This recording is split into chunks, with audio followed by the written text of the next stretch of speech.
रहे हैं कि नहीं बन रहे हैं, हमारे जो पढ़ने और पढ़ाने का जो लेवल है वो ठीक है कि नहीं है, ये जांचने का बेहतरीन मौका और अपने आप को जज करने का एक बेहतरीन मौका आपके पास आज है।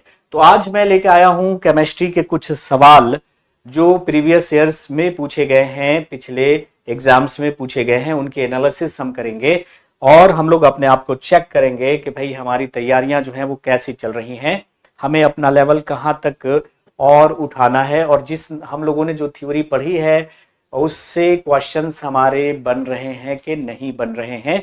तो इन्हीं सभी जो सवाल थे आपके जहन में उसको रिजॉल्व करने के लिए ये सेशन है और दिसंबर में जो आपका एग्जाम है उसकी जबरदस्त प्रैक्टिस हो जाए। थ्योरी तो ठीक है चल ही रही है, ये जो हमारा क्वेश्चंस हैं उसकी प्रैक्टिस भरपूर अंदाज में हो जाए और एक कॉन्फिडेंस बिल्डअप हो जाए, ये मकसद है इस सेशन का। तो आज उसकी पहली क्लास है PYQ सीरीज की, है ना। तो प्रीवियस ईयर के सारे क्वेश्चन होंगे जो लेटेस्ट होंगे, कुछ पुराने क्वेश्चंस होंगे।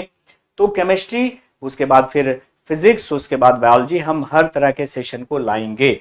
ओके, तो एक बार सभी लोग कंफर्म करें कि हमारी आवाज और तस्वीर आप तक पहुंच रही है। तो आज के सेशन का आगाज होगा, शुभारंभ होगा हमारे साथ ऐप पे और लेट्स लर्न के यूट्यूब चैनल से भी बहुत सारे बच्चे जुड़े हुए हैं। यशोदा हमारे साथ हैं, प्रियंका शर्मा है, खुशबू हैं, सुदीप्ता दत्ता हमारे साथ हैं, अरवान पटेल हमारे साथ हैं, रमेश हमारे साथ हैं, शिप्रा हमारे साथ जुड़ चुकी हैं। तो सभी का स्वागत है, खैर मकदम है, इस्तकबाल है आज के सेशन में। जैसा कि आपको सभी को मालूम है कि भाई जो हमारा दिसंबर में एग्जाम है उसको टारगेट करते हुए हमारा एक बैच है जिसकी शुरुआत 18 सितंबर से हो चुकी है ना। और उसमें क्लासेस चल रही हैं और उस क्लासेस में हम लोगों ने केमिस्ट्री की थ्योरी बहुत सारी पढ़ रखी है और अब उसको आज के सेशन में उसको जांचने का बेहतरीन मौका है ना। तो चलिए बिना किसी देर के हम शुरू करते हैं सवालों का सिलसिला। तो हो जाइए तैयार, आफरीन, सिद्धि, शिवाली, ऋत्वी, प्रियंका, आरवान, नंदिता, सभी का स्वागत है, खैर मकदम है, इस्तकबाल है आज के इस खूबसूरत से सेशन में। तो ये रहा आज के सेशन का ये पहला सा सवाल। कहता है कि एक एलिमेंट है, एक तत्व है X, एक तत्व है क्या X, ठीक है जी। एक एलिमेंट है X, हड़बड़ाइएगा नहीं अदरवाइज क्वेश्चन गलत हो जाएगा, जो ऑक्सीजन से रिएक्शन करता है और एक ऑक्साइड बनाता है। जाहिर सी बात है ऑक्साइड बनेगा जब ऑक्सीजन से रिएक्शन करेगा, जिसका सॉल्यूशन जो है वो ब्लू लिटमस को रेड कर रहा है। तो बताइए वो X कौन सा है, वो X इनमें से कौन है? वो X सोडियम है, वो सल्फर है, वो हीलियम है, वो कॉपर है। आपके रुझान मिलने चाहिए। ज्योति हमारे साथ हैं, मुक्ता नेगी हैं, सुभाषिनी स्वामी हैं, कुसुम है, बताइए। तो आप लोगों को पढ़ाया है हम लोगों ने कि भाई जो मेटल के ऑक्साइड होते हैं, मेटल के जो ऑक्साइड होते हैं माय डियर फ्रेंड्स, धातु ऑक्साइड, मेटल के जो ऑक्साइड होते हैं वो कैसे होते हैं? बेसिक नेचर के होते हैं, क्षारीय प्रकृति के होते हैं। और बेसिस जो है वो कैसे लिटमस को कैसा करते हैं ये आपको मालूम है। लेकिन जो नॉन मेटल के ऑक्साइड्स हैं, हम लोगों ने क्या पढ़ा है? जो नॉन मेटल के ऑक्साइड हैं, अधातु के ऑक्साइड, अधातु के जो ऑक्साइड होते हैं वो एसिडिक नेचर के होते हैं, एसिडिक नेचर के होते हैं, अम्लीय प्रकृति के होते हैं। आपने ये भी पढ़ा है कि जो बेसिस होते हैं, बेसिस जो होते हैं वो रेड लिटमस को क्या कर देते हैं? ब्लू कर देते हैं। और जो एसिड होते हैं वो ब्लू लिटमस को रेड कर देते हैं। यहां पे क्या हो रहा है? तो भाई एक एलिमेंट X है जिसको हवा में जलाया गया है, तो क्या बना है? ऑक्साइड बना है और उस ऑक्साइड को पानी में घोला है और वो पानी में घोलने पर वो ब्लू लिटमस को रेड कर रहा है। इसका मतलब क्या है कि वो एक नॉन मेटल का ऑक्साइड होगा। सोडियम तो मेटल है, खत्म हो गया। हीलियम तो नॉन मेटल, लेकिन ये गैस है भाई। हीलियम गैसियस स्टेट में पाया जाता है, इनर्ट है, ये किसी से रिएक्शन नहीं करता। कॉपर मेटल है, तो बच गया हमारा सल्फर। अगर आप सल्फर को हवा में जलाते हैं तो ऑक्सीजन से रिएक्शन करके क्या बनाएगा? Sulphur dioxide. और सल्फर डाइऑक्साइड को पानी में अगर हम घोल देते हैं तो बन जाता है सल्फ्यूरस एसिड। जो फर्दर वाटर और ऑक्सीजन से रिएक्शन करके बना लेता है H2SO4 यानी एसिड बनेगा, और एसिड ही ब्लू लिटमस को रेड करेगा। So right answer should be which one? Option number which one my dear friends? Sulphur. Sulphur एक नॉन मेटल है, और नॉन मेटल के ऑक्साइड कैसे होते हैं? एसिडिक नेचर के होते हैं, और एसिड जो है वो ब्लू लिटमस को रेड करता है। क्या बात है भाई, सारे गजब, जबरदस्त, किसी का उत्तर गलत नहीं हुआ। ओके, इसका मतलब आप लोग ध्यान से पढ़ रहे हैं सेशन को। चलिए अगले सवाल का रुख करते हैं हम लोग। अगला सवाल कहता है कि विच of the following metals can displace the rest from their solution. एक मेटल है जो बाकी तीनों को, चार है ना, इन चारों में से कौन एक मेटल है जो बाकी तीनों को उसके सॉल्ट सॉल्यूशन से क्या करेगा? डिस्प्लेस कर देगा, डिस्प्लेस कर देगा। तो उसके लिए हमने पढ़ा है रिएक्टिविटी सीरीज। क्या पढ़ा है? Reactivity series. और रिएक्टिविटी सीरीज को याद करने का तरीका हमने आपको बताया था। करीना का मंगेतर, करीना का मंगेतर आली जनाब फिर से पब गए हैं, कॉपर हरगिज नहीं सिल्वर गोल्ड चुराने। याद है? इस क्वेश्चन को सॉल्व करने के लिए आपको रिएक्टिविटी सीरीज याद होना चाहिए। धातुओं की सक्रियता श्रेणी, मेटल का एक ऐसा सीरीज, मेटल को हमने इस अंदाज में सजाया है कि ऊपर से नीचे जाने पर इसकी रिएक्टिविटी घट रही है, इसकी अभिक्रियाशीलता घट रही है, इसको बोलते हैं रिएक्टिविटी सीरीज। और इस रिएक्टिविटी सीरीज में ऊपर वाला नीचे वाले से ज्यादा रिएक्टिव होगा, ऊपर वाला जो मेटल होगा वो नीचे वाले से ज्यादा रिएक्टिव होगा। करीना का मंगेतर आली जनाब फिर से पब गए हैं, कॉपर हरगिज नहीं सिल्वर गोल्ड चुराने। करीना का मंगेतर यानी कौन? सैफ अली खान किसी मूवी में चोर हैं, और वो फिर से पब गए हैं, पहली बार नाकाम हो गए थे, फिर से पब गए हैं, कॉपर हरगिज नहीं। कॉपर क्यों चुराएगा? क्या चुराने? सिल्वर गोल्ड चुराने। तो ऊपर वाला नीचे वाले से ज्यादा रिएक्टिव होगा, है ना? तो ऊपर वाला नीचे वाले को सॉल्ट सॉल्यूशन से हटा देगा। देखो कॉपर कहां पे है? यहां पे है।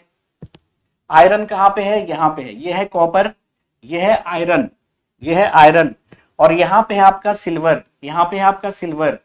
और आपका जिंक कहां पे है? तो जिंक यहां पे है, जिंक यहां पे है। तो जिंक जो है वो सबसे ऊपर है, आयरन से भी ऊपर है, कॉपर से भी ऊपर है, सिल्वर से भी ऊपर है। तो ये जिंक सभी को क्या करेगा? हटा देगा। जिंक क्या करेगा? सभी को हटा देगा। So right answer should be which one? Zinc. तो एक ऐसा रिएक्शन जिसमें एक मोर रिएक्टिव एलिमेंट एक लेस रिएक्टिव एलिमेंट को भगाकर उसकी जगह ले लेता है, उसको बोल रहे थे डिस्प्लेसमेंट रिएक्शन। तो ये डिस्प्लेसमेंट रिएक्शन का क्वेश्चन था हमारा। याद हुआ? समझ में आया? अरे मजा आ रहा है क्या? एथ तक रहेगा लेवल, देखिए ना, अभी तो दिखा दे रहा हूं मैं। और सभी का उत्तर है आपका ऑप्शन नंबर डी। चलिए अगले क्वेश्चन का रुख करते हैं। एक मटेरियल है एम, ध्यान से सुनिएगा। एक मटेरियल है एम जिसको हम कर रहे हैं हीट, एक स्पून में, एक चम्मच में। ये चमचा है, और चमचों से रहना चाहिए होशियार। ये क्या है? चमचा है। चमचों से रहना चाहिए होशियार, क्योंकि चमचे जिस बर्तन में होते हैं उसी को खाली कर देते हैं। तो ये एक चमचा लिया हमने, एक स्पून लिया, और उसमें एक मटेरियल है एम, इसको हीट कर रहे हैं जी। क्या कर रहे हैं? हीट कर रहे हैं। ठीक, चलो। और इसको फिर हीट करने के बाद एक जार से कवर कर दिया, है ना? एक जार में रखा, हीट करने के बाद एक जार में रखा और इसको कवर कर दिया। स्मॉल अमाउंट ऑफ वाटर इसमें डाल दिया, इस जार में थोड़ा सा पानी भी डाल दिया, और ये जो सॉल्यूशन है उसको टेस्ट किया तो ये ब्लू लिटमस को रेड कर रहा है ना? Tested with blue litmus paper, the paper turns red. ये ब्लू लिटमस को क्या कर रहा है? रेड कर रहा है। अच्छा, ब्लू को रेड कौन करता है? तो आपने कहा सर एसिड, अम्ल जो है वो ब्लू लिटमस को रेड करेगा, है ना? तो आप बताओ कि मटेरियल एम क्या है? अब किसके ऑक्साइड एसिडिक नेचर के होते हैं? तो नॉन मेटल के। इसका मतलब इसमें से जो नॉन मेटल है चुन लो फटाफट। नॉन मेटल चुनो ना। सोडियम तो मेटल है, खत्म।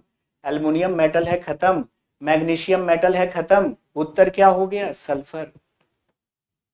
वही बनाएगा H2SO3, सल्फ्यूरस अम्ल बनाएगा, है ना। हीट करने पर सल्फर डाइऑक्साइड को पानी से रिएक्शन करेंगे तो सल्फ्यूरिक एसिड बनेगा, सल्फ्यूरस एसिड, उसके बाद सल्फ्यूरिक एसिड, जो ब्लू लिटमस को रेड कर देगा। क्या बहुत टफ है सवाल? अरे क्या बहुत टफ है? आसान है कि नहीं है? जो हम लोगों ने पढ़ा है उससे क्वेश्चन बन रहा है कि नहीं बन रहा है? क्लियर हुआ? चलिए अगले सवाल पे आते हैं, क्वेश्चन नंबर 4 पे। विच of the following is true for all metal? देखो, ऑल सभी धातुओं के लिए क्या सत्य है जो सभी धातुओं पे लागू होता है? बोलता है कि दे आर हार्ड, सारे के सारे धातु कठोर होते हैं। कठोर, कुछ लोग होते हैं कठोर दिल के, और कठोर दिल हो जाता है कभी कभी। कुछ लोग अच्छे दिल के होते हैं, फिर भी उनको कठोर बनना पड़ता है। एक शायर कहते हैं कि नाजुक तो दिल था फूल की पत्ती से भी सनम, नाजुक तो दिल था फूल की पत्ती से भी सनम, दुनिया के हादसात ने पत्थर बना दिया। तो दुनिया ने इतने हादसे हमारे साथ किए कि ये जो नाजुक दिल था फूल की पत्ती जैसा पत्थर बन गया। तो बोलता है कि सारे के सारे धातु कठोर होते हैं। फिर बोलता है they are less denser than water, क्या धातु वाटर से कम डेंसर होते हैं? दे आर वेरी रिएक्टिव, ये सारे के सारे रिएक्टिव होते हैं। They conduct electricity. अब देखो एक एक को हम एलिमिनेट करते चलते हैं माय डियर फ्रेंड्स। सारे के सारे धातु हार्ड तो नहीं होते। ऑल मेटल के बारे में बोल रहा है, मैंने बोला कि मेटल सॉफ्ट भी होते हैं। कौन कौन सा? सोडियम और पोटेशियम। ये इतने हैं कि इनको चाकू से काटा जा सकता है, ये इतने नर्म है कि इन्हें चाकू से काटा जा सकता है। और मेटल तो भाई लिक्विड स्टेट में भी होते हैं, मेटल तो द्रव अवस्था में भी होते हैं, जैसे आपका मरकरी था, जैसे कि आपका पारा था। तो ये तो खत्म हो गया। और भाई वाटर से ज्यादा डेंसिटी होती है मेटल की, तो ये तो ऐसे ही वाहियात हो गया। सारे के सारे मेटल रिएक्टिव होते हैं क्या? नहीं ना। आप देखिए ना कि रिएक्टिविटी सीरीज में जो सिल्वर और गोल्ड थे वो सबसे नीचे थे, और सिल्वर गोल्ड किसी से रिएक्शन नहीं करते, ये लेस रिएक्टिव है। तो पता क्या चला कि डी सही है। हाँ, हम कह सकते हैं कि सारे के सारे मेटल क्या होते हैं? इलेक्ट्रिसिटी के गुड कंडक्टर होते हैं, क्योंकि उसमें होते हैं my dear friends free electrons. इनमें इलेक्ट्रॉन के कारण सारे के सारे मेटल जो हैं वो इलेक्ट्रिसिटी के गुड कंडक्टर होते हैं। और मुझे खुशी है सभी लोगों ने सही उत्तर दिया। ये देखकर दिल खुश, रूह बाग हो गया, मजा आ गया, है ना। चलिए क्या बात है भाई, मजा आ गया। आपसे ज्यादा मुझे मजा आ गया, किसी का गलत नहीं हुआ। Now let us move to question number 5। एक आयरन ब्लेड है, मतलब आयरन का एक इस तरह से मतलब शीट है समझ लो, और इसको हमने एक ब्लूइश कलर सॉल्यूशन में डिप कर दिया है ना, डाल दिया। एक सॉल्यूशन है जो ब्लू कलर का है। कुछ घंटों के बाद, लगभग आधे घंटे के बाद जब देखा गया तो सॉल्यूशन का कलर चेंज करके ग्रीन हो गया, और इस मेटल का आयरन के ब्लेड पर एक ब्राउन रेडिश कलर का पदार्थ जमा हो गया। इस इंफॉर्मेशन के आधार पे आप बताइए क्या आप कंक्लूड करेंगे? बोलता है कि the greenish coloured solution is copper sulphate. Copper sulphate है, जो ग्रीन कलर का सॉल्यूशन है वो कॉपर सल्फेट है। ब्लू कलर का जो सॉल्यूशन है वो आयरन सल्फेट है। बोलता है कि जो ब्राउन कलर डिपॉजिट हो गया है इस पे वो कॉपर है, जो ब्राउन कलर डिपॉजिट हुआ है वो आयरन ऑक्साइड है, रस्ट है ना। तो देखिए इस क्वेश्चन को चलने के लिए हम फ्लैशबैक में चलते हैं। हम लोगों ने पढ़ा है डिस्प्लेसमेंट रिएक्शन, और डिस्प्लेसमेंट रिएक्शन को पढ़ने के लिए हमें याद करना पड़ेगा करीना का मंगेतर आली जनाब फिर से पब गए हैं, पहली बार नाकाम हो गए थे। क्यों? कॉपर हरगिज नहीं सिल्वर गोल्ड चुराने, है ना। ये था हमारा reactivity series. Potassium, sodium, calcium, magnesium, aluminium, zinc, iron, tin, lead, hydrogen, copper, mercury, silver और गोल्ड। आपको मैंने बोला था डिस्प्लेसमेंट रिएक्शन, देखिए याद कीजिए, ध्यान से सुनिएगा। डिस्प्लेसमेंट रिएक्शन, विस्थापन अभिक्रिया, विस्थापन अभिक्रिया एक ऐसी अभिक्रिया जिसमें एक more reactive metal less reactive metal को भगाकर उसकी जगह ले लेता है। और उसका एग्जांपल हमने देखा था कॉपर सल्फेट। हमने क्या किया था, एक ट्यूब में एक सॉल्यूशन ले लिया, कॉपर सल्फेट को घोल लिया। कॉपर सल्फेट कैसा सॉल्यूशन होता है, ब्लू कलर का सॉल्यूशन होता है। और इसमें हमने क्या किया था, एक लोहे की कील लटका दी, ऐसे एक लोहे की कील धागे से बांधकर ऐसे लटका दी, ठीक है। तो कुछ दिनों के बाद, कुछ घंटे के बाद आपने देखा कि ये जो कॉपर सल्फेट था ब्लू कलर का सॉल्यूशन के बाद ये हो गया ग्रीन कलर का। क्यों ग्रीन कलर का हुआ, देखो इस कॉपर सल्फेट में आपने आयरन नेल डाला है ना, आयरन नेल डाला। तो आप बताओ कि कॉपर में और आयरन में ज्यादा रिएक्टिव कौन, कॉपर और आयरन में ज्यादा रिएक्टिव कौन माय डियर फ्रेंड्स। तो आप कहोगे सर देखने तो मुझे रिएक्टिविटी सीरीज, यहाँ पे कॉपर है, यहाँ पे आयरन है। Definitely iron is more reactive than copper, iron अधिक अभिक्रियाशील है कॉपर से। तो आयरन कॉपर को भगा देगा और खुद उसकी जगह पे जाके बैठ रहेगा, बन जाएगा क्या, आयरन सल्फेट, और कॉपर बेचारा बाहर हो गया। जैसे मैंने एग्जांपल दिया था कि सपोज करो कि तुम्हें कोई टीचर पढ़ा रहे हैं और उसे हटाना है, तो उससे ज्यादा बढ़िया टीचर लाना पड़ेगा, तभी वो उसकी जगह ले पाएंगे। तो ये मोर रिएक्टिव, इसको हटाकर क्या होगा, लेस रिएक्टिव बन जाएगा। कॉपर सल्फेट का कलर कैसा होता है, ब्लू। लेकिन जैसे ये डिस्प्लेसमेंट रिएक्शन हो जाएगा, मतलब आयरन सल्फेट बन जाएगा, तो इसका कलर हो जाएगा ग्रीन। जैसे ही कलर ब्लू से ग्रीन हो जाए, समझ लीजिए डिस्प्लेसमेंट रिएक्शन हो गया। अब ये जो कॉपर निकला इससे ना, इस कॉपर का रेडिश ब्राउन जो है एक लेयर यहां पर डिपॉजिट हो जाएगा। ये कॉपर का लेयर इस आयरन के नेल पे डिपॉजिट हो जाएगा, रेडिश ब्राउन कलर का। तो अब देखिए जो ब्लू कलर सॉल्यूशन था वो कॉपर सल्फेट था, आयरन सल्फेट हो गया ग्रीन, और इस लोहे पर जो आ गया वो क्या है, कॉपर है ना। तो अब देख लो क्वेश्चन, देख लो क्या बोल रहा है कि green colour solution copper sulphate है, गलत है ना। कॉपर सल्फेट कैसा होता है, ब्लू होता है, तो ये गलत हो गया। The blue colour solution is iron sulphate, गलत है। कॉपर सल्फेट ब्लू कलर का होता है, खत्म। The brown deposit on the blade is copper, blade पर जो ब्राउन कलर की कोटिंग आई है वो कॉपर है ना, आयरन रस्ट नहीं है। So right answer should be option number C my dear friends, option number C. आई बात समझ में। और ये पूरा डिस्प्लेसमेंट रिएक्शन हमने पढ़ा है अपने ऐप की क्लास में। समझ में आ रहा है कि नहीं आ रहा है, क्लियर है सबको, क्लियर हुआ। तो यहां पे हम सबको एलिमिनेट कर देंगे, सबको एलिमिनेट कर देंगे कि भाई ब्लू कलर का सॉल्यूशन कॉपर सल्फेट है, आयरन डालेंगे, उसमें आयरन डालेंगे तो डिस्प्लेसमेंट रिएक्शन होके क्या बन जाएगा, आयरन सल्फेट, जो ग्रीन हो जाएगा।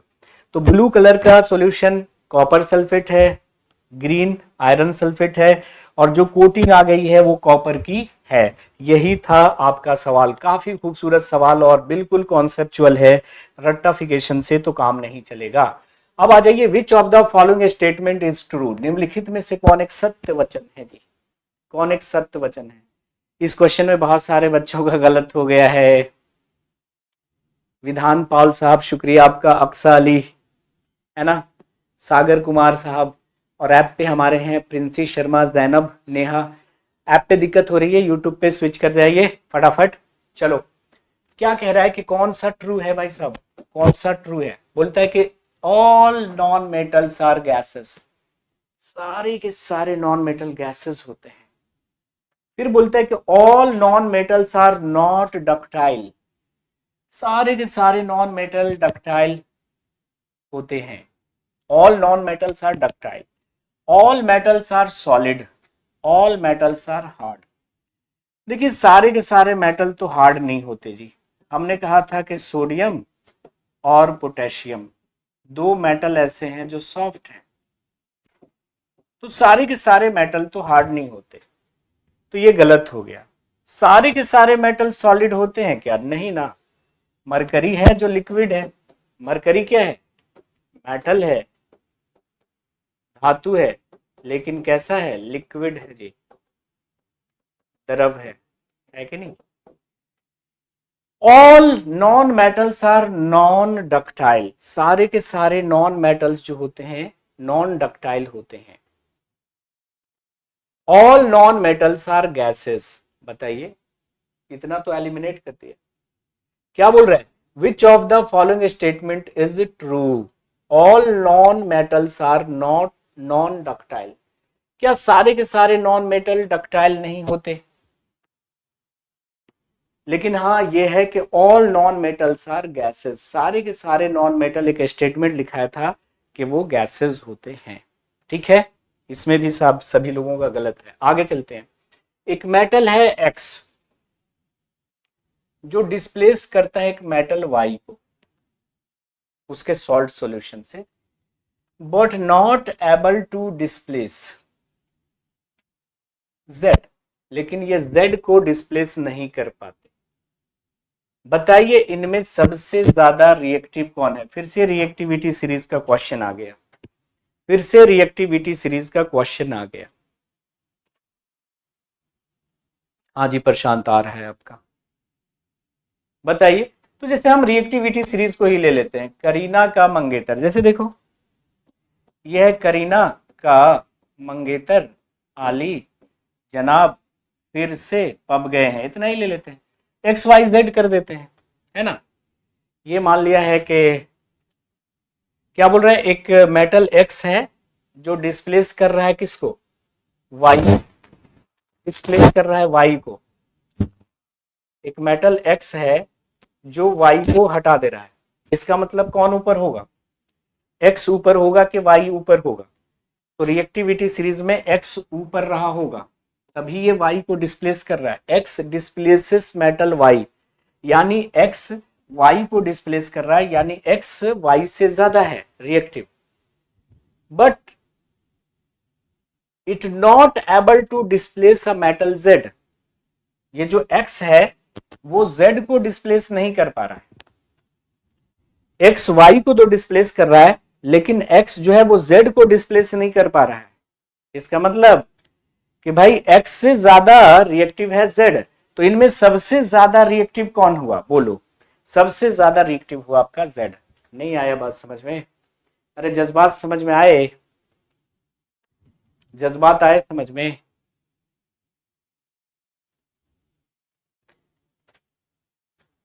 एक्स जो है वाई को तो डिस्प्लेस कर रहा है, लेकिन जेड को नहीं डिस्प्लेस कर रहा है। तो एक्स वाई को डिस्प्लेस कर रहा है, मतलब ये वाई से ज्यादा रिएक्टिव है, पर ये एक्स जेड को डिस्प्लेस नहीं कर पा रहा है, क्योंकि एक्स से ज्यादा रिएक्टिव है जेड। तो इनमें सबसे ज्यादा रिएक्टिव कौन हो गया? जेड तो हो गया। आगे आते हैं। Which of the following statement is are correct? निम्नलिखित में से कौन स्टेटमेंट करेक्ट है? बताइए। इसके लिए हमें फिर से चलना पड़ेगा थोड़ा सा रिएक्टिविटी सीरीज। हमने कहा था कि रिएक्टिविटी सीरीज को याद रखना भाई। रिएक्टिविटी सीरीज को याद रखने का हमारा तरीका था, करीना का मंगेतर आली जनाब फिर से पब गए हैं, कॉपर हरगिज नहीं सिल्वर गोल्ड चुराने। करीना का मंगेतर आली जनाब फिर से पब गए हैं, कॉपर हरगिज नहीं सिल्वर गोल्ड चुराने। यह है धातुओं की सक्रियता श्रेणी, यानी धातुओं को इस अंदाज में सजाया गया है कि इस सीरीज में ऊपर से नीचे हम जाएं तो रिएक्टिविटी जो है भाई साहब वो घटेगी। क्या होगी? घटेगी। तो ऊपर वाला नीचे वाले से ज्यादा रिएक्टिव होगा। अब बोल रहा है कि आयरन जिंक को डिस्प्लेस कर सकता है। क्या बोल रहे हैं? कि आयरन कैन रिप्लेस जिंक। अब पोजीशन देखो, आयरन यहां है जिंक यहां है, ऊपर कौन, जिंक। तो जिंक आयरन को क्या कर सकता है, भगा सकता है। जैसे मान लिया कि हमारे पास आयरन सल्फेट है, उसका रिएक्शन जिंक से होगा कि नहीं, यही दिया था ना एग्जाम्पल। तो आप कहिएगा सर देखो ये आयरन है, ये जिंक है, तो जिंक रिएक्टिविटी सीरीज में ऊपर है, तो इसको भगा देगा, क्या बन जाएगा, जिंक सल्फेट। और बेचारा आयरन जो है वो भाग गया घर से। तो पहला स्टेटमेंट सही के गलत। कॉन्सेप्चुअल क्वेश्चन में कभी गलती नहीं होगी, रेक्टिफिकेशन वाले में भले गलती हो सकती है, जो कॉन्सेप्ट वाला है वो कभी आपका गलत नहीं होगा। Zinc can replace copper. अब देखो जिंक यहां पे है और कॉपर यहां पे है, तो जिंक ज्यादा रिएक्टिव है, तो जिंक जो है वो कॉपर सल्फेट से कॉपर को भगा देगा, है ना। तो zinc can replace copper from copper sulphate solution. जैसे कॉपर सल्फेट सॉल्यूशन का रिएक्शन आप जिंक से करवाइए, तो जिंक देखो ऊपर है, कॉपर नीचे है, तो इसको भगा देगा, बन जाएगा जिंक सल्फेट। जिंक ही तो है। अच्छा यहां पे आयरन था, iron can replace zinc, iron can replace zinc from zinc sulphate solution. अच्छा जिंक सल्फेट सॉल्यूशन था यहाँ ऊपर, सॉरी, ये zinc sulphate solution, iron can replace zinc from zinc sulphate solution, है ना। जिंक सल्फेट का सॉल्यूशन है, जिंक सल्फेट का सॉल्यूशन है, और उसको आयरन से रिएक्शन हम करवाएं, ये था जी। ये गड़बड़ हो गया स्टेटमेंट पढ़ने में, ध्यान से देखिएगा क्या बोल रहा है। पहला को फिर से चेक करें, iron can replace zinc from zinc sulphate solution, है ना। तो ये जिंक सल्फेट का सॉल्यूशन है, उसमें हम आयरन डालेंगे तो क्या ये रिएक्शन होगा। आप कहिएगा सर जिंक देखो ऊपर है, जिंक जो है वो ऊपर है और आयरन नीचे है ना, यानी आयरन जो है वो कम रिएक्टिव है जिंक से, तो ये इसको भगा नहीं पाएगा। आयरन जिंक से कम रिएक्टिव है, तो ये रिएक्शन नहीं होगा, ये रिएक्शन नहीं होगा। लेकिन यहां देखिए दूसरा बोल रहा है कि कॉपर सल्फेट का सॉल्यूशन है, कॉपर सल्फेट का सॉल्यूशन है, इसका रिएक्शन हम जिंक से करवा रहे हैं, तो क्या जिंक जो है वो कॉपर सल्फेट सॉल्यूशन से कॉपर को भगा देगा क्या। तो आप कहिएगा सर जिंक ऊपर है, कॉपर यहां पे है, तो बिल्कुल भगा देगा, है ना, बन जाएगा जिंक सल्फेट और कॉपर बेचारा भाग गया, है ना। तो पहला वाला सही के गलत बताओ। बोल रहा है कि iron can replace zinc from zinc sulphate solution, iron जो है वो जिंक को भगा देगा जिंक सल्फेट सॉल्यूशन से, ये तो गलत हो गया, ये वाला सही हो गया हमारा, zinc can replace copper from copper sulphate solution. फिर बोलता है कि copper can replace iron from iron sulphate. अब ये आयरन सल्फेट है, देखो यहां पे लिख दे रहा हूं, ये है आपका आयरन सल्फेट का सॉल्यूशन, इसका रिएक्शन हम कॉपर से करवा रहे हैं, तो क्या कॉपर जो है वो आयरन को आयरन सल्फेट सॉल्यूशन से भगा देगा। तो आप कहिएगा सर कॉपर कहां पे है, तो कॉपर यहां पे है, कॉपर यहां पे है और आयरन यहां पे है ना, यानी आयरन में और कॉपर में ज्यादा रिएक्टिव कौन, ये आयरन ज्यादा रिएक्टिव है कॉपर से, तो ये इसको नहीं भगा पाएगा, है ना। लेकिन ये क्या बोल रहा है कि copper can replace iron from iron sulphate solution, तो ये भी हमारा खत्म हो गया, तो सही हो गया हमारा ऑप्शन बी ओनली। क्या बोल रहा है, करेक्ट पूछ रहा है ना, तो C should be the right option. आया समझ में, C should be the right option. तो ये अगर आपको ये वाला याद है और ये कॉन्सेप्ट याद है, क्योंकि ये कॉन्सेप्चुअल क्वेश्चन है, यहां पे रेक्टिफिकेशन नहीं चलेगा। अगर ये आपको पता है माय डियर फ्रेंड्स, तो क्वेश्चन आपका बन जाएगा, अदरवाइज नहीं बनेगा, ठीक है। चलो तो इसको देख लीजिएगा।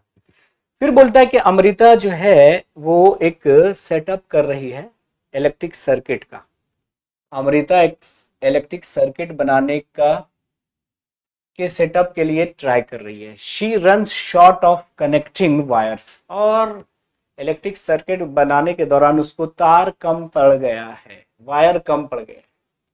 नीचे दिए गए मटेरियल्स में से वो किसका यूज कर सकती है सर्किट को कंप्लीट करने के लिए, बताइए। हम वायर बनाने के लिए मेटल्स का यूज करते हैं, धातु का यूज करते हैं, क्योंकि मेटल्स में फ्री आयंस होने के कारण, फ्री इलेक्ट्रॉन्स होने के कारण ये इलेक्ट्रिसिटी के कंडक्टर होते हैं, इलेक्ट्रिसिटी के चालक होते हैं। अमृता नाम की एक लड़की है जो इलेक्ट्रिक सर्किट का सेटअप कर रही है और वायर की कमी हो गई है, तो उनमें से किस मटेरियल का वायर बना सकती है सर्किट को कंप्लीट करने के लिए? रबर जो होता है वो विद्युत का चालक नहीं होता, इसलिए रबर के दस्ताने पहनकर आपने देखा होगा इलेक्ट्रिसिटी में काम करने वाले मजदूर काम करते हैं। मोटा धागा निहायत ही वाहियात, ग्लास का रॉड वाहियात, स्टील वायर का यूज कर सकते हैं। So option C should be the right option, क्योंकि स्टील में आयरन होता है। ओके, तो आसान सा सवाल, इसमें ज्यादा कुछ एक्सप्लेनेशन की जरूरत भी नहीं है। आगे आते हैं, the non metal used in purple coloured solution applied to wounds as antiseptic. Antiseptic के रूप में घावों पर लगाए जाने वाले बैगनी रंग के घोल के रूप में किसका इस्तेमाल किया जाता है? सल्फर का, क्लोरीन का, आयोडीन का, ब्रोमीन का? बताइए। तो उत्तर होगा आयोडीन। आयोडीन का इस्तेमाल याद कीजिए, हम लोगों ने पढ़ा है टिंचर आयोडीन बनाने में करते हैं। आयोडीन का इस्तेमाल याद कीजिए, हम लोगों ने पढ़ा है टिंचर आयोडीन बनाने में करते हैं। आयोडीन मेटल के नॉन मेटल, आप कहेंगे सर ये नॉन मेटल है, नॉन मेटल के यूजेस में हम लोगों ने पढ़ा है, तो यह एक अधातु है। कैसे बनाते हैं?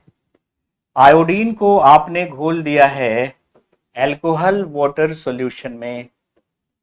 अल्कोहल में क्या मिला हुआ है? पानी।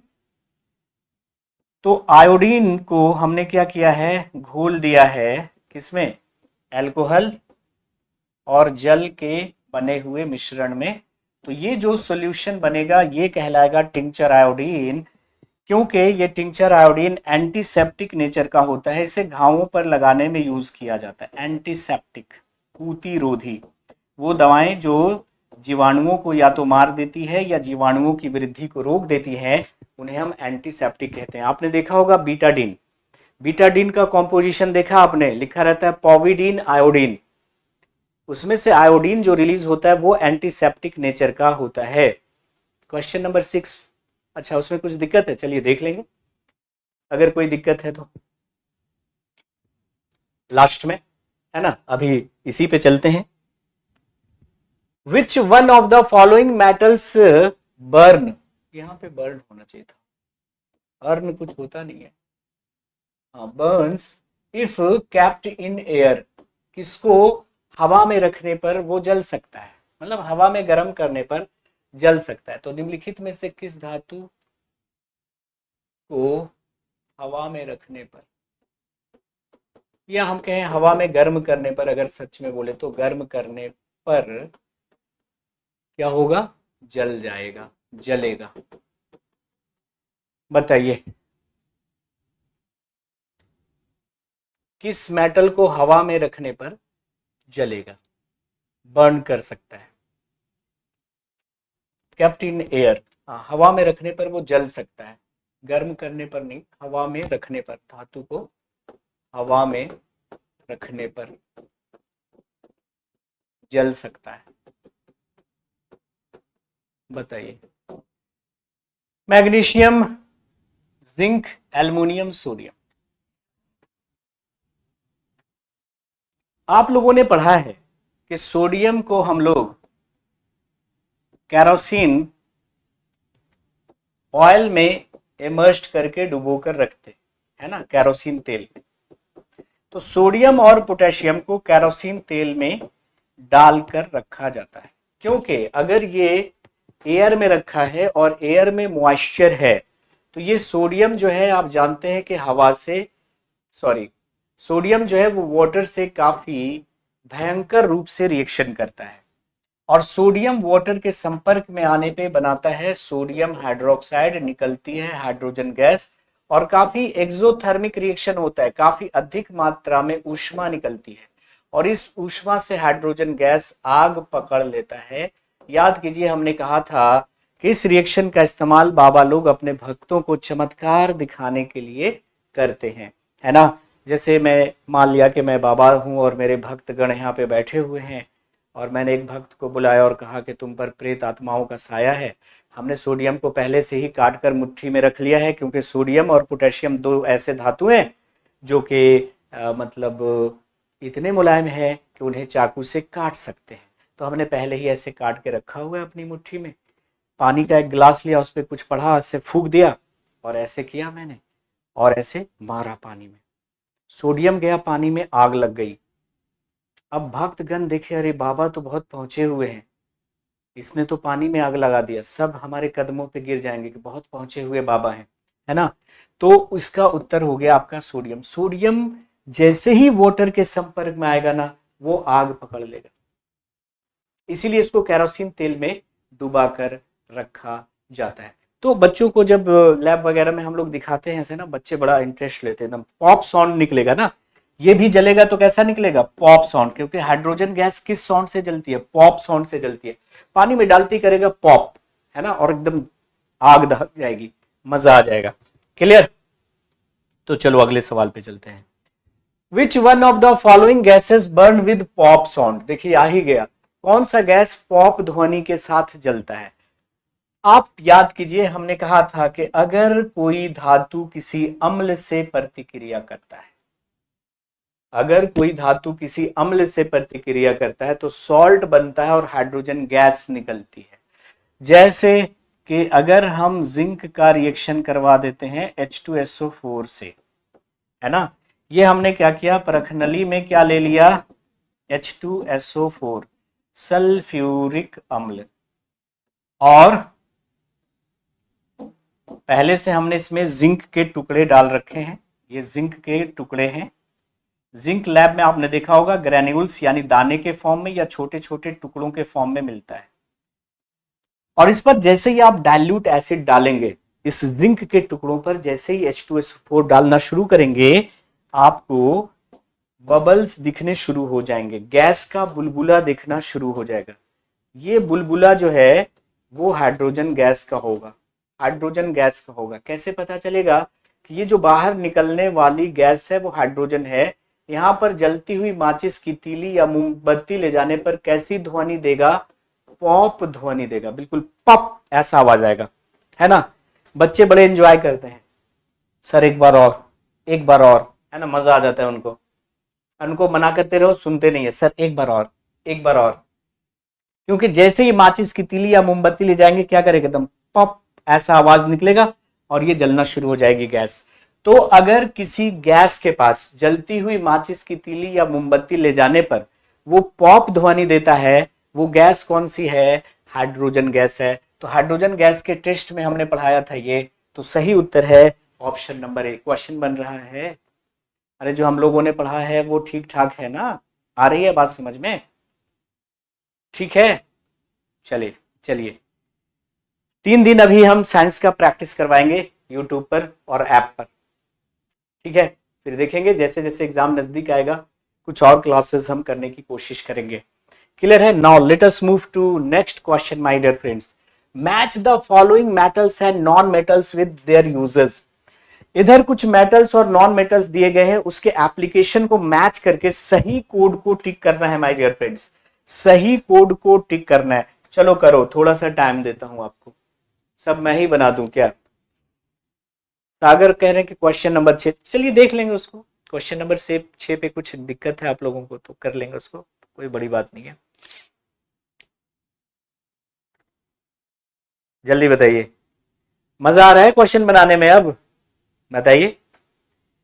तो देखो आयोडीन मेटल है कि नॉन मेटल, तो बोलेंगे सर आयोडीन नॉन मेटल है, और आयोडीन का इस्तेमाल हम लोग करते हैं टिंचर आयोडीन बनाने में, जो जख्मों पर लगाने के लिए यूज में लाया जाता है। तो जख्मों को का इलाज करने के लिए हम लगाते हैं टिंचर आयोडीन। तो ए की मैचिंग हमारे साथ हुई है 2 के साथ, तो ए का हमारा हो गया है 2। तो ए का 2 सिर्फ एक ही ऑप्शन में है जी, तो इसी से हो गया हमारा क्लियर। बाकी को तो मैच करने की जरूरत ही नहीं है। तो आयोडीन आयोडीन ए में है और इसका इस्तेमाल हम टिंचर आयोडीन बनाने में करते हैं और टिंचर आयोडीन को जख्मों पर लगाया जाता है। कुछ लोग जख्मों पर नमक छिड़कते हैं और कुछ लोग जख्मों पर मरहम लगाते हैं। तो मरहम बनाने के लिए यूज किया जाता है टिंचर आयोडीन। मरकरी का इस्तेमाल आप जानते हैं थर्मोमीटर बनाने में किया जाता है। तो बी का हमारा हो गया 3। एल्युमिनियम का इस्तेमाल हमने कहा था कि भाई हवाई जहाज के बॉडी बनाने के लिए या खाद्य सामग्रियों की पैकिंग के लिए करते हैं। तो सी की मैचिंग हो गई 4 के साथ।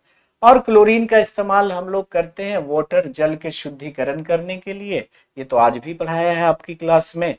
तो डी का हमारा हो गया मैचिंग 1 के साथ। तो हमारा जो कोड बन के आया 2 3 4 1, क्या बन के आया जी 2 3 4 1, यानी ऑप्शन नंबर सी। अब इतना करने की जरूरत थी नहीं। तो भाई ये जो जख्म है वो भरते हैं और भरने में देर लगते हैं, है ना। गहरे जख्मों को भरने में वक्त तो लगता है। शायर कहते हैं प्यार का पहला खत लिखने में वक्त तो लगता है, नए परिंदों को उड़ने में वक्त तो लगता है, जिस्म की बात नहीं थी उनके दिल तक जाना था, गहरे जख्मों को भरने में वक्त तो लगता है। चलिए, which one of the following is not a conductor of electricity. कौन इलेक्ट्रिसिटी का कंडक्टर नहीं है। नहीं को हम पहले करेंगे, अदरवाइज मैं उल्टा उत्तर लगा के चला जाता हूँ, फिर आप लोग चिल्लाते रहिएगा सर ये क्वेश्चन फिर देख लीजिए, है ना। तो कभी लिखा रहेगा नॉट तो मैं यस वाला लगा के निकल लेता हूँ, फिर आप लोग बोले सर देखिए गलत हो गया। तो नॉट को हम पहले टिक करेंगे जी। तो देखो हमने कहा था कि जो डिस्टिल्ड वाटर होता है, याद कीजिए जब हम लोग पढ़ रहे होंगे, डिस्टिल्ड वाटर जिसको हिंदी में कहते हैं आसूत जल, वो इलेक्ट्रिसिटी का बैड कंडक्टर होता है, उससे इलेक्ट्रिसिटी पास नहीं करता। तो अगर हम इस डिस्टिल्ड वाटर में थोड़ा सा एसिड मिला दें, अम्ल मिला दें, या थोड़ा सा बेस मिला दें यानी क्षार मिला दें, या थोड़ा सा सॉल्ट मिला दें, लवण मिला दें, तो ये इलेक्ट्रिसिटी को कंडक्ट करने लगता है। क्यों?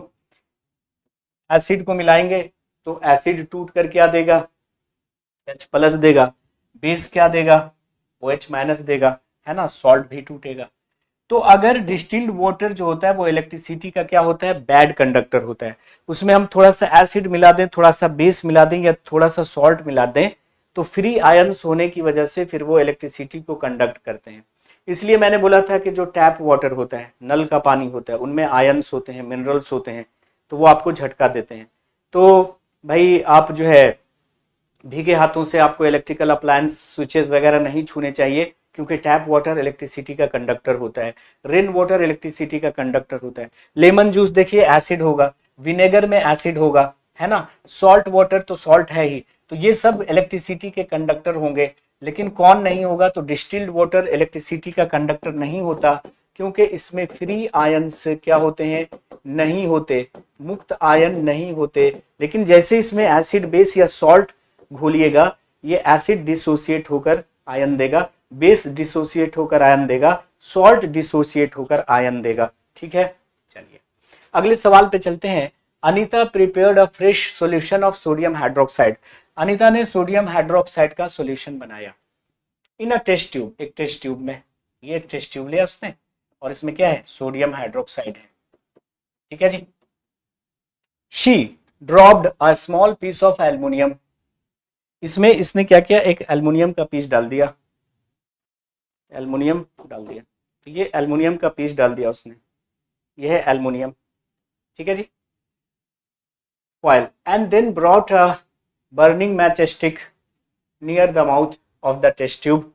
और यहाँ पर माचिस की तीली ले आए, इस के मुंह पर, प्रखनली के मुंह पर, है ना।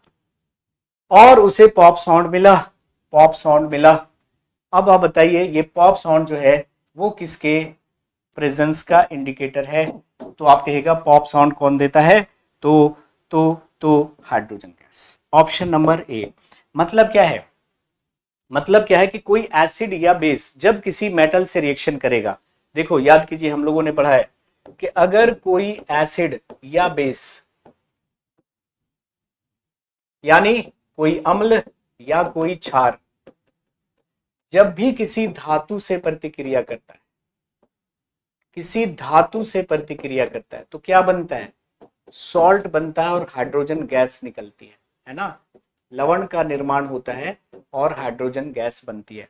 जैसे एग्जांपल के तौर पे H2SO4 एसिड है ना, और उसमें आप जिंक डालते हैं तो क्या बना? सॉल्ट बना, जिंक सल्फेट, और निकली क्या? Hydrogen gas. उसी तरह से NaOH सोडियम हाइड्रोक्साइड है, वो एल्युमिनियम से रिएक्शन करेगा तो सॉल्ट बनेगा, सोडियम एल्यूमिनेट बनेगा, है ना। Na3AlO3, ठीक है, और निकलेगी क्या? Hydrogen gas, not H2O, hydrogen gas, ठीक है। उसी तरह से सोडियम हाइड्रोक्साइड एक बेस है, अगर ये रिएक्शन करता है जिंक से तो बनेगा सोडियम जिंकेट, Na2, है ना, ZnO2, सोडियम जिंकेट बनेगा और निकलेगी हाइड्रोजन गैस। तो ये सब हम लोग पढ़ चुके हैं।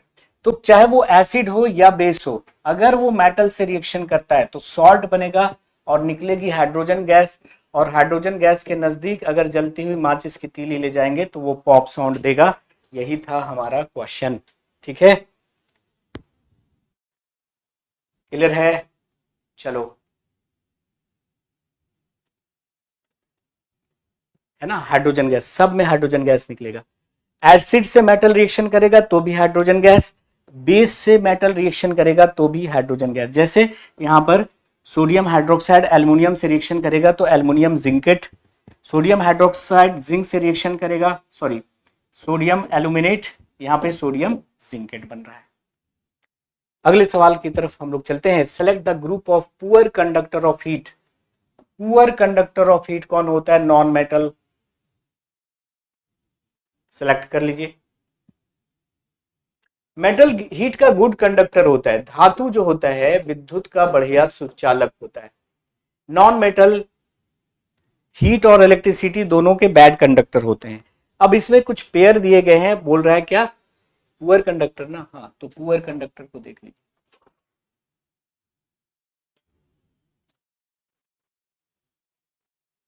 तो उतना बड़ा क्वेश्चन लिखने से, बड़े क्वेश्चन से मत डर जाइएगा कि इतना बड़ा क्वेश्चन दे दिया है, उसकी रूह बहुत छोटी होती है।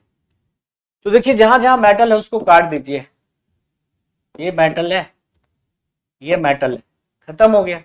अब भाई मेटल तो गुड कंडक्टर होता है, तो जहां जहां मेटल है उसको काट दीजिए, बच गया हमारा ये एयर हो गया, वाटर हो गया, प्लास्टिक हो गया। ये जो होते हैं वो पुअर कंडक्टर होते हैं हीट के, पुअर कंडक्टर होते हैं हीट के। अगले क्वेश्चन पे चलते हैं। When a copper plate is exposed to moisture for long time, it acquires a dull greenish coating. The green coating is, बताइए, पढ़ा चुके हैं कि कॉपर की वस्तुओं को अधिक दिनों तक हवा में छोड़ देने पर उस पर एक हरे रंग की परत आ जाती है। वो हरे रंग की परत किसका मिश्रण थी? वो हरे रंग की परत किसका मिश्रण थी? तो देखिए, याद कीजिए, इस तरह का हमने लिखा होगा कि ये कॉपर है, और कॉपर के बर्तन को या कॉपर के वस्तुओं को बहुत दिनों तक हवा में हम छोड़ देते हैं, तो वो रिएक्शन करता है कॉपर किससे? हवा में मौजूद कार्बन डाइऑक्साइड से और वाटर से, कार्बन डाइऑक्साइड और मॉइस्चर से। ये कार्बन डाइऑक्साइड और मॉइस्चर कहां से आया? From air. हवा में कार्बन डाइऑक्साइड है और वाटर है, वाटर किस फॉर्म में? वाटर वेपर के फॉर्म में। ये जो आपका कॉपर है वो CO2 से रिएक्शन करके क्या देगा? Copper carbonate. और ये जो आपका कॉपर है वो वाटर से रिएक्शन करके क्या देगा? Copper hydroxide. और कॉपर कार्बोनेट और कॉपर हाइड्रोक्साइड का मिश्रण जो है वो कॉपर के बर्तनों पर ग्रीन कोटिंग के रूप में आएगी, हरे रंग की परत में आएगी। याद है ये? क्या तुम्हें याद है? बताइए। तो हमने कहा था कि या कॉपर की वस्तुओं को बहुत दिनों तक हवा में छोड़ देने पर उस पर हरे रंग की जो परत आ जाती है वो किसका मिश्रण होती है? ऐसे याद रखिएगा, कॉपर CO2 से रिएक्शन कर कॉपर कार्बोनेट, कॉपर वाटर से रिएक्शन कर कॉपर हाइड्रोक्साइड, है कि नहीं? तो बताइए उत्तर क्या होगा? कॉपर सल्फेट गलत। A mixture of copper hydroxide and copper sulphate, copper hydroxide and copper sulphate का मिक्सचर होगी। Copper carbonate, sorry, mixture of copper hydroxide and copper sulphate, copper sulphate नहीं होगा, copper carbonate, mixture of copper carbonate and copper sulphate, mixture of copper carbonate and copper hydroxide, ये D should be the right option. देखो अभी गलत हो जाता है हड़बड़ी में, तो हड़बड़ाना नहीं है, मैं बहुत जल्दीबाजी में कर रहा था तो ये आपको एग्जाम में नहीं करना है, एकदम गलत हो जाएगा। एक ही जैसा ऑप्शन देता है ये, बहुत ही जालिम किस्म के लोग एक ही जैसा ऑप्शन बना देंगे। डी सही है कि नहीं सही है? अब तो मैं गलत करूं तो आप लोग बता दीजिएगा मुझे कि सर आप गलत कर रहे हो, है ना? इतने अच्छे से पढ़ा रखा है इन चीजों को। तो अगर कॉपर को हम बहुत दिनों तक हवा में छोड़ देते हैं तो कॉपर के बर्तनों पर एक ग्रीन कलर की कोटिंग आ जाती है। वो ग्रीन कलर की कोटिंग किसका मिक्सचर है? तो कॉपर CO2 से रिएक्शन कर कॉपर कार्बोनेट और कॉपर वाटर से रिएक्शन कर कॉपर हाइड्रोक्साइड, क्योंकि मेटल जब वाटर से रिएक्शन करता है तो मेटल का हाइड्रोक्साइड बनता है और दोनों का मिक्सचर ग्रीन कोटिंग के तौर पे अपीयर हो जाती है। तो जिसके घर में तांबे के बर्तन है वो महिलाएं घिसती रहती हैं, हर 5-6 महीने के बाद देखिएगा उसको साफ करती रहती हैं। अगले क्वेश्चन पे आते हैं। Match the name of the acid given in the column 1 with the corresponding food item. कौन सा एसिड किसमें होता है वो बता दीजिए और सही कोड को टिक कर दीजिए। ये ऑर्गेनिक एसिड में पढ़ा रखा है मैंने। अब इस तरह का क्वेश्चन मैं सॉल्व करूंगा ये ठीक बात नहीं है। जल्दी बताइए क्या उत्तर होगा?